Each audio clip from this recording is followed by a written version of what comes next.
ሰላም ውድና የተከበራችሁ የቻናሌ ተከታዮች እንዴት ናችሁልኝ? ይመስገን እኔ በጣም ሰላም ነኝ። ዛሬም ደግሞ እንግዲህ በሌላ ቪዲዮ መጥቻለሁ። ዛሬ ይዤላችሁ የመጣሁት የቱና ፍርፍር፣ በጣም ቆንጆ እጅ የሚያስቆረጥም የቱና ፍርፍር በ5 ደቂቃ ውስጥ እንዴት እንደምናዘጋጅ ማሳያችሁ ይሆናል። ለቻናሌ አዲስ ናችሁ ላይክ፣ ሼር፣ ሰብስክራይብ ማድረግ አትርሱ። እስከ መጨረሻው ተከታተሉኝ። ቪዲዮን ላይክ በማድረግ ጀምሩ። ወደ አዘጋጃጀቱ እንሂድ። መጥበሻችንን ከጣድን በኋላ ዘይታችንን እንጨምራለን። ዘይታችን ሞቅ ሲልልን ሽንኩርት እንጨምራለን። እኔ 3 ራስ ሽንኩርት ነው የተጠቀምኩት። እሱን አድቅቀን ከትፈን ከጨመርን በኋላ በደንብ አድርገን እንጠብሰዋለን ማለት ነው።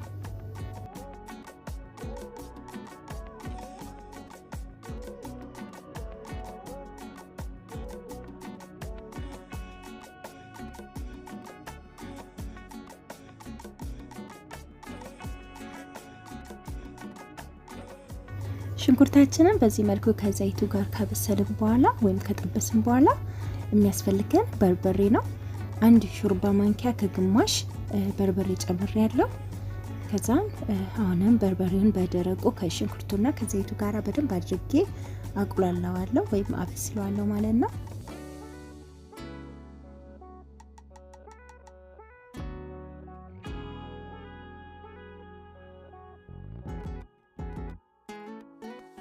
እንግዲህ እዚህ ጋር በደንብ አድርገን ሽንኩርቱንና በርበሬው አንድ ላይ በደንብ እሽት አድርገን ማብሰል ይኖርብናል።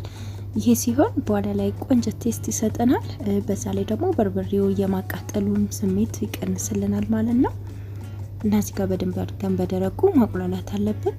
ከዛም እንግዲህ ቀስ እያልን ደግሞ የፈላ ውሃ ደግሞ ከጎን አፍልተን ማዘጋጀት ይኖርብናል ማለት ነው። ከዛን እንደዚህ በደረቁ በደንብ አድርገን ካቁላላን በኋላ ትንሽዬ ውሃ ጠብ እያደረግን እያለሰለስን እንሄዳለን ማለት ነው። እንደምታዩት እዚህ ጋር እኔ ከጎን አፍልቼ ያዘጋጀሁት ውሃ ነበረ። ጠብ እያደረግኩኝ እያልኩኝ ቀስ እያለ እንግዲህ እያለሰለስኩኝ ወይም ደግሞ እያበሰልኩት በዚህ መልኩ እያቁላላው እሄዳለሁ ማለት ነው።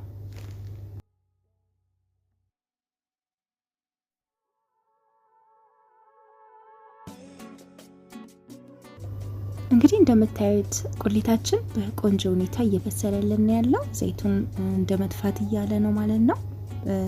በመቀጠል እንግዲህ እዚህ ጋር የተጠቀምኩት የተፈጨ ቲማቲም ነው። ቲማቲሙን ወይም አድቅቃችሁ መክተፍ ትችላላችሁ። ቲማቲማችንን ከጨመርን በኋላ አሁንም በደንብ አድርገን አብረን እንጠብሰዋለን ማለት ነው።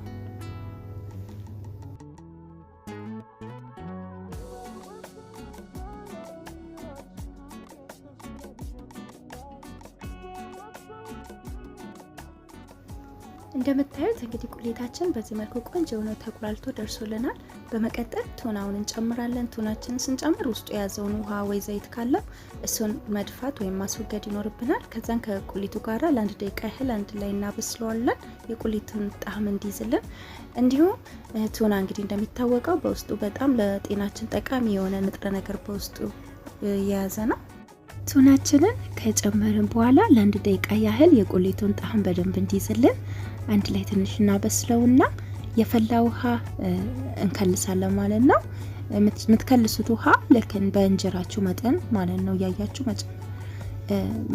ብዙ እንጀራም ከሆነ የምታንፈረፈሩት እንደዛ ውሃውንም እንደዛው፣ ትንሽ ከሆነ ደግሞ መጥናችሁ መጨመር ይኖርባችኋል እንዳይቦካባችሁ ማለት ነው። ውሃችንን ከከለስን በኋላ የምንጨምረው ጨው እና ሮዝመሪ ጨምሬያለሁ። እኔ የደረቀ ሮዝመሪ ፓውደሩን የተጠቀምኩት ያለውበት አካባቢ ፍሬሽን ስለማላገኝ ማለት ነው። ሮዝመሪ የደረቀውን ፈጭቼ ፓውደሩን የጨመርኩት። ከዛን እንግዲህ ከጎን እንቁላል ቀቅዬ ነበረ እሱን ጨምርና ከቁሊቱ ጋራ የቁሊቱን ጣዕም እንዲዝልኝ ከድኜ ለ1 ደቂቃ ያህል እሳት ላይ አቆየሁት። ከዛን ፍርፍሩን ማንፈርፈር ጀመርኩ ማለት ነው። እንጀራ እናንተ ከፈለጋችሁ በድርቆሽ ከፈለጋችሁ እንደዚህ ኖርማል እንጀራ ጨምራችሁ ማንፈርፈር ትችላላችሁ ማለት ነው። ልክ እንደኔ እንግዲህ እንደምታዩት እንደዚህ ጨምሬ እንጀራውን አንፈርፍሬዋለሁ ማለት ነው። በጣም ነው የሚጣፍጠው፣ ልነግራችሁ አልችልም። ቴስቱ በጣም ይጣፍጣል። በዚህ መንገድ አዘጋጅታችሁ በቤታችሁ ውስጥ ተጠቀሙ። ጤናማ በሆነ መንገድ ቆንጆ ጣዕም ያለው የቱና ፍርፍር ነው ማለት ነው። እሺ ጓደኞቼ የዛሬ ቪዲዮ ይህን ይመስል ነበረ። እስከ መጨረሻ ስለተከታተላችሁ አመሰግናለሁ። በቀጣይ በሌላ ቪዲዮ እስክንገናኝ ባይ ባይ።